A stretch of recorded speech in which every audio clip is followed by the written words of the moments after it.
Hey everybody, it's your buddy Beard Grizzly, and today, this is part of the 25,000 subscriber special that you guys had actually voted for between Twitter and over on the community page.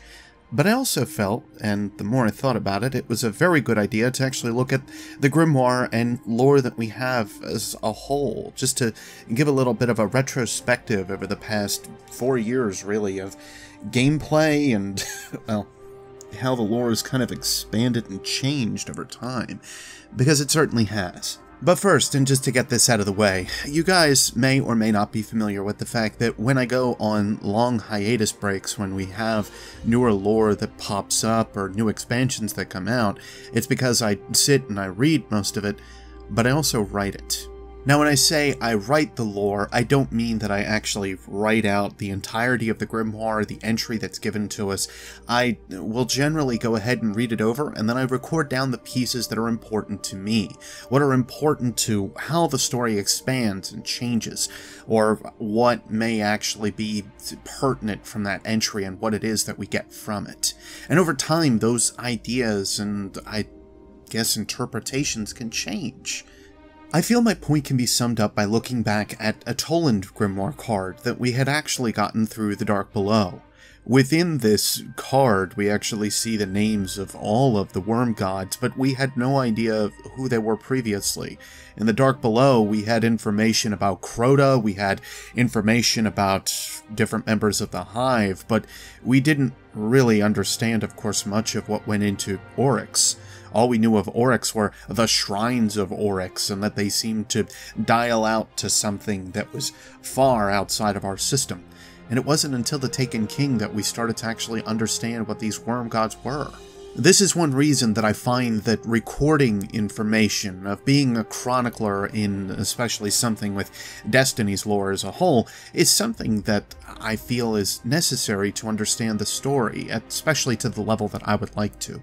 I certainly don't expect that others are going to invest the time that I have into writing and recording down things as I have, but it does make a very big difference, I think, in organizing my thoughts and understanding what it is that I'm reading. It's a learning mechanism as much as anything else. But this understanding kind of changed over time. Even with starting out with the grimoire, I had pens that I wasn't really happy with. I had things that I started to just look over and say, well, I'm just going to take the bits and pieces that are pertinent and just leave them there as an outline that I can reference back to, and still have the cards themselves as the ultimate tool that I need to still look at when I reference this book. And it started to change. I think it was about the time that I started to read the Books of Sorrow that I started to realize, no, more needs to be put into this. More theory, more thought and more effort, more ideas and perspective that will help me when I go back into either reading over my entries or coming back to you guys with information that I may have. My information recording tactics changed. My way of looking into the grimoire cards changed almost immediately. When I started to read the Books of Sorrow, that is where things altered for me, and I started to appreciate more of what was going into, of course, what the lore was all about. Don't forget, I started into the lore a little bit on the late side when all is said and done. I actually started around the time that we had Rise of Iron be released. This wasn't something for me that I was just looking into and going, well, let me start up from day one. No, I started to record this information completely around Rise of Iron. I had the benefit that everything was already in catalog order. I had the benefit that everything was already set to go, and for me this was something that made it a little easier to of course understand what was going on with it. But it also gives me appreciation to see how this lore has changed over time. As an example of what I mean by this, the overalls of Destiny, a 3-year adventure that we had when all was said and done, with the expansions, with the small little updates that Bungie had placed into them, so on, that actually amounted to a little over 400 pages worth of work. One of the moleskins that I had was around 256 pages, if I remember the number exactly. The other was 160. So, per this reasoning, I ended up starting to kind of think that this was going to be, going forward, of course, with Destiny 2, what we were going to also kind of see and examine. And for me, over the course of the last year, when Destiny 2 had released, I suppose that was a bit of my depression, in a way. I started to feel that a large majority of the lore that I had started to read, that had really grabbed my attention and had made me sit back and write for weeks on end just to make sure I had it all recorded, that all changed. And Volume 2 of my handwriting actually didn't get filled up. A good majority of it actually is from characters that don't actually have a place within the grimoire, that didn't get their own cards or get their own full references. They were ones that were of course important to talk about within those cards, but they didn't have a reference themselves. If we look back at our allies cards, we see that there's breakdowns for every single one of these, but certain members didn't have that. For instance, Ariana 3.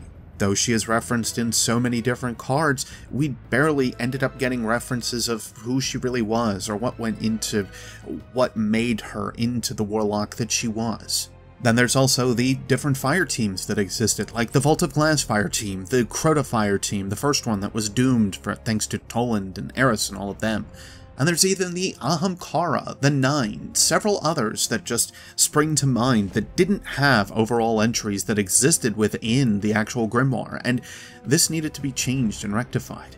And my hope going into Destiny 2 was that a lot of that was going to change, that we would have actual entries that would exist within the game itself, that we could change things up.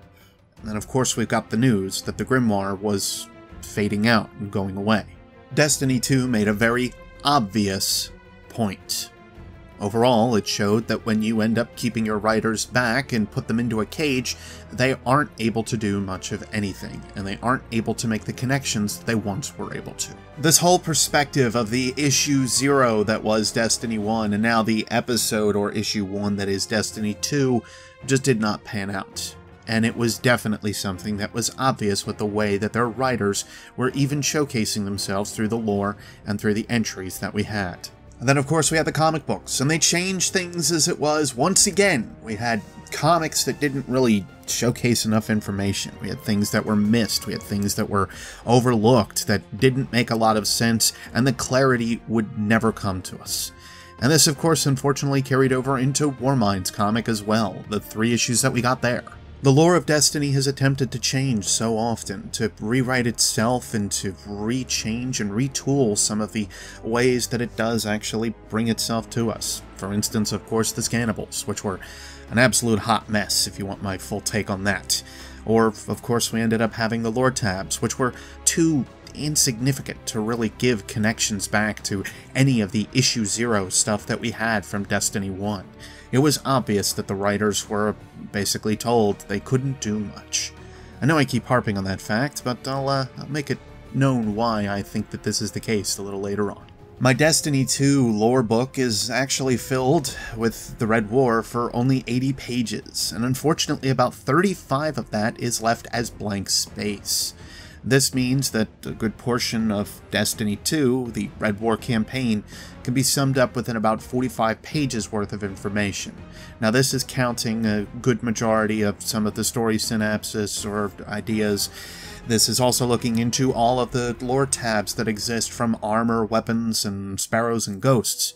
This is also looking into certain, not all, but certain adventures, as well as also the other listings and scannables that we had on some worlds. Some just do not make a difference, and they do not have connections that I can really stem from that actually tie back to the lore that they've written throughout the Red War campaign. And when I think about the fact that only 45 pages needed to be taken up when I start to go forward throughout my book and start this little retrospective, I start to think back on how the grimoire originally was, how it filled up over 400 pages worth of information for me previously, and I start to wonder what went wrong. The same can also be referenced when I look back at Curse of Osiris. Curse of Osiris takes up a mere 30 pages, when I could think that a good majority of the other expansions that we had took up a lot more than that for me from my other writings and ramblings that I had from my previous books. Again, it just seemed like something was missing. And then it felt like the live team got involved. We started to have one or two entries that would crop up now and again, especially from even the Dawning, which I know was a little early for what we had from the live team joining up in January, but we did have some things that cropped up starting with the Dawning, and I started to make larger entries once again. It was so much so that I started to feel that they did reference some of the older grimoire that we had, and started to reference some stuff from Alpha Lupi or others, and I started to actually make reference of that once again, started to revisit these items and retool them as my books would progress. As much as I try to keep my books in chronological order, they are still stream of consciousness. They are still, overall, a basis for me to get an idea of where my mind is at when it comes to a topic. They are not the end-all be-all of my thoughts, and they still do have the right to be reserved or changed over time. It's actually one reason you'll find that a good majority of my pages that I have anymore are actually taken up by post-it notes. The easiest way I found to actually make sure that I could record my information and make edits was thanks to post-its, really. But what should be noted is the fact that Curse of Osiris, at least, was able to stand up to about the same amount of lore as what we had from the Red War campaign, and that was meant to be our overall big-ticket item. That was our main piece of lore that was supposed to start to showcase what we were in for Destiny 2. And it almost feels like we had a better offering from Curse of Osiris.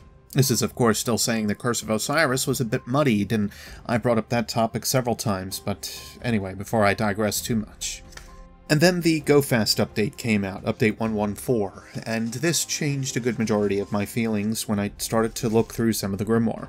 There were extra items and weapons that were actually given to us, and of course a few of them actually came from the Nightfall.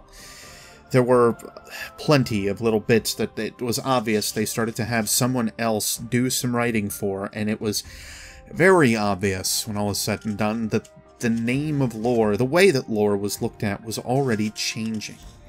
And most of that actually happened with Warmind. Then of course we had Weblore, and Weblore changed the face of everything for us, especially with the lead up with Warmind. It started to show a few extra questions and pieces that we needed to have answered, and it started to spark things in my mind just once again that I needed to start to think about. And quite frankly, as a whole, Warmind did a very good job with actually showcasing its lore.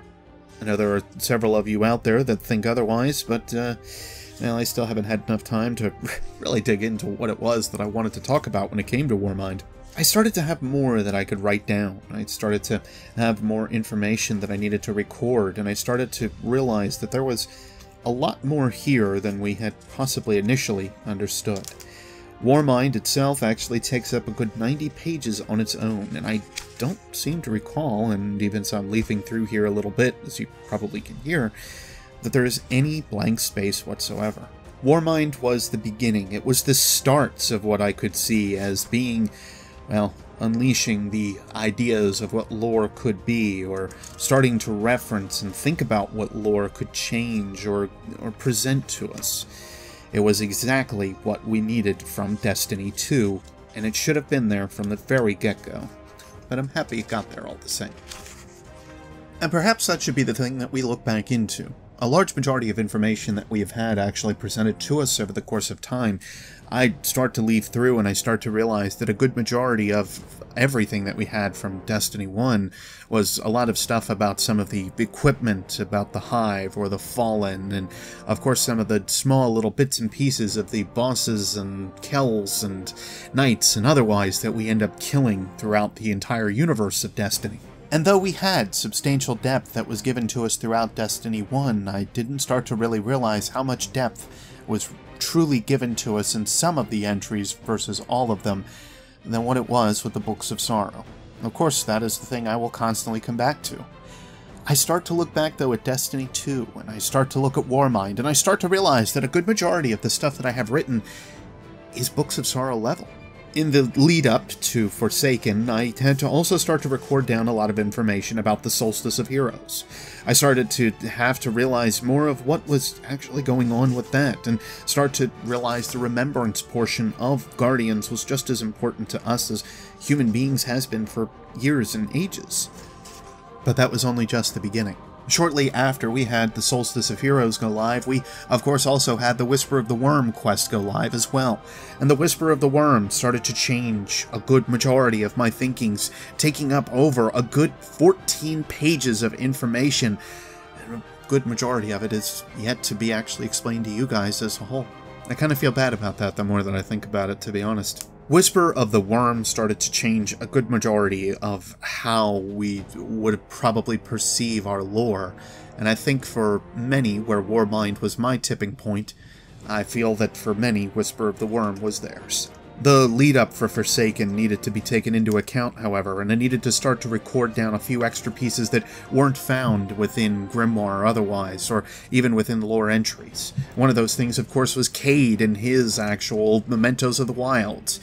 Looking back through as well, I started to realize that there were some extra pieces that I needed to record, and I needed to take advantage at the time, especially with Forsaken right on the overhead, and knowing what was coming with... What we got, I wasn't expecting. Within my Forsaken book, Forsaken actually starts on page 50. When I start to think about all of the stuff that led up to Forsaken, however, I start to realize that a good majority of it really came within the last half of the year. Some of you have actually been able to listen to me when I start to talk about things through certain videos and whatnot, and some have actually heard it through podcasts or otherwise, where I get a chance to grab my books and start to read from them. I suppose better examples of what I mean are kind of in order. The recent video that we had with Osiris was actually completely unscripted and completely read through what I had written down from my books. It wasn't absolutely verbatim, but it was at least from the outline that I had presented myself. There's also, of course, the Ares 1 episode that we had, where I broke down every single card that was listed there. I read them all, and then I read back exactly what I had written from my interpretations and my listings for these books and information. Sometimes I have to tweak things because I'm a little dry within my writings versus what it is that I want to actually portray to you guys and how it is I actually want to talk. But there have also been bits and pieces of these books that I have referenced and translated out, I suppose, towards you guys, towards videos and otherwise. And I suppose one of those comes back towards an entry that I'm very fond of and very happy with, which I actually feel like I want to read through. This is actually a portion of what I had mentioned beforehand with the members that aren't necessarily showcased throughout the books or otherwise, and that comes back to the Ahamkara. The Ahamkara, of course, have the Great Ahamkara Hunt, but that's about the only large reference that we have to them within the Grimoire or otherwise. There are some flavor texts that exist, and there are some other pieces that we can kind of reference back to them, but largely speaking, the Ahamkara did not have a note or place within the Grimoire and entries. And that's what I wanted to solve with Volume 2 of my written logs, which is just to make sure that those that didn't get the proper showcase or otherwise that they possibly could be given all the information, or at least compile most information that I could possibly do so. Anyway, Ahamkara have been referred to as dragons within several contexts. Their bones and remains have been found across the solar system after the city deemed them a significant threat. Gellion used their parts for armor. Did he find these parts, or did he kill Ahamkara for them? Osiris was very interested in them, and he primarily researched everything that would better help to kill the darkness. Did he feel they were a large link to them? Furthers that perhaps Ahamkara are related to the worms, cast out, or self-exile, maybe. The tongue of the worms and Ahamkara are similar, a royal dialect, as you may say. O reader mine, O vengeance mine. Zavu Arath protests the freedom of the dragons, also being their gods. Refer to the Harmonians here. Zavu Arath specifically chases after the dragons here at the Gift Mast. They cause her enough trouble to stop her in battle. The god of war stopped by dragons. Armor analysis. Hunters and warlocks have shown efficiency in killing Ahamkara. They're also the only ones that use their armor for protection and powers. All of their armor supplies the wielder with more of something. Maybe it's why they are called wish dragons. I wish I had another grenade. Every piece seems to be able to commune with the owner, filling them with thoughts. Why Gellion was a little nutty, perhaps? This would suggest one of two things immediately. 1. Life after death. Each Ahamkara may be seeking vengeance or some kind of balance for their death. Could be some kind of psychotic control, cursed or haunted armor. This seems very likely, as they are phrases like "O bearer mine," says that this gear can talk to you. It seems no matter what you do, the suggestions can also not be stopped or cut off from the owner. I reference this actually, as a side note from the readings that I have here, for the sealed Ahamkara's grasp, where it says that plating the bones can stop auditory hallucinations and such. 2. There is some kind of hive link between the Ahamkara. This would suggest that each piece can communicate with them, giving the owners of gear a connection to this link. This would pose the best example, as this is how worms operate. This opens a relatively large door to what this means. The needle ship on Fundament found by the three sisters had worms and bodies all over it. The implication, Ahamkara are offshoots of worms. Worms are cast out as dangerous from their ranks. Those that worship them are sent down on the needle ship. Bodies are not spoken of, but if they were old, very old, may be too far decayed to recognize. Further, there's a link of Proto-Hive being a link between light and dark, but the same can be said of Ahamkara. Was the Traveler driven out of the gift mast by the Ahamkara? Traveler not present when the Hive arrived around the gift mast? Or are they allying with the Traveler? 3. We killed every Ahamkara in our system. So we think. Guardians claim to see them out at Jupiter. The 9? More on this later. We discovered them on Venus after the Traveler had terraformed it. Does this suggest they were around during the Golden Age? This may suggest they are allied with the Traveler. They seem to know much of void light. Is this why? Void and fire, same as warlocks. If they also appeared sometime after Venus terraforming, so did the Vex. Are they riding these same currents? Can Ahamkara traverse portals like the Hive can? See Crota's Tear in Ordic's Throne World. This may be why the Vex were able to invade our solar system. 4. The 9 have issues working with the rest of the solar system, save for the Queen. Even then, it is tenuous at best. The 9 seem to often supply Xur with Ahamkara-laced equipment. Could this be a ploy to start brainwashing or planting doubt amongst Guardians? The Urn of Sacrifice. This is really pulling at some points at length, but why would Xur have this on a whim? Further, why would Eris know? This points to the 9 having some relation to the Hive, and aside from the Harmonians, only the Ahamkara could have some possible link to the Hive. Xur also wants this back. What is going on here? It almost feels like Xur is being told to hand things out to us, O servant mine. Further, the Reef Wars were touted as a 9 in Queen victory. There was a lot of void-like manipulation used by the Reef forces. Is this a link? And I think back towards like the gravity hammers and whatnot that were throwing around asteroids. That was one of them. That name escapes me now. The 9 have 2 logos. Xur has his own, while they bear their own crest. Of course, I got interested and started to actually draw some of this stuff out. Xur's coat just seems to really stand out, especially with his logo as an interesting and odd portion when it comes down to the 9. I then decided that it was a good idea to record down Xur's voice lines, or at least the ones that really made a difference to what I was kind of thinking of. And all of this can be tied to my previous theory. Just read to decide what sounds best. I've done many different examples of this throughout either the Deepstone Crypt or other such examples that exist, be it with the Books of Sorrow, as I've mentioned several times before, or perhaps looking into Siva and Owl Sector, or looking into several other pieces that existed throughout Destiny's lore. What I will say, and what I am thankful for, is that the further and more that I read throughout Forsaken's lore, the more I feel like I have a better connection to what's actually going on throughout most of Destiny's universe once again. It is a feeling that I haven't had since I was done reading over the grimoire and knowing that I needed to actually further these examples and further these books more than what I had listed before, and understanding and knowing that there are members within this universe that deserve their time in the sun and deserve to be understood further than what they are. And for whatever reason, this seems to be encapsulated and understood further within Forsaken's lore. And I start to realize that most of these events, most of what it is that I've started to look back on, all comes back to the original grimoire.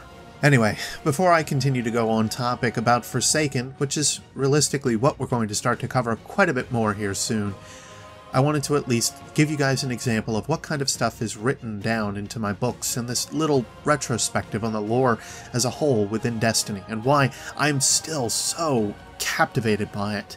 Why, even through the bad times, through what it was with Destiny 2, I start to feel that there is so much more that is listed within these entries that we now have. Things have changed, not always for the better, but they have changed. It has given us an idea of what we can appreciate and what kind of stuff we want to see as we go along, and I personally am excited to see where that takes us beforehand. As I mentioned before, it is obvious now what it is that a free and open writing team at Bungie is able to accomplish, versus one that is stifled and shoved in a closet. I hope that with those that are over at Bungie and Activision, you understand where I'm coming from with this. Not that I expect that anyone from there will ever listen to this little video, but well, I say little, but I'm already looking over at the time and knowing this isn't going to be small. It is not smart to change a writing team. It is not smart to oust a good majority of them. It is a good and a better idea, which has been showcased with how you coalesce these ideas and thoughts, to allow these writers to stay and start to work on the concepts and ideas that they have embedded in their minds. Because over time, those points can still change. And though we might have an understanding of what it is that we see within the author or writer's overall storyboard that they have with either in their mind or written down, we know that things can alter and perspectives can change over time. Anyway, I will leave a couple of videos that'll be there for you guys to reference back to ones that I have heavily referenced from these books as a whole. That way, in case you're interested, you get more of an idea of what other writings I have that are listed within them. But as much as I knew I needed to read something from this grimoire, I felt it was a better idea to make this more of that lore retrospective, as I've mentioned several times now. If you guys still feel that you want to hear more from this grimoire and this written log as a whole, then please let me know, but I have started to realize that I needed to reference these books more often, that I feel I put in enough effort and time to them that I can actually create content for you guys based on them. That is, so long as I can start to figure out how to get these unscripted videos less than 40 minutes. That might actually be a good idea too. Anyway, to Guardians and non-Guardians alike, I thank you so much for listening. Thank you again for 25,000 subscribers, and actually at this point 26,000. I'll see you next space time. Take care.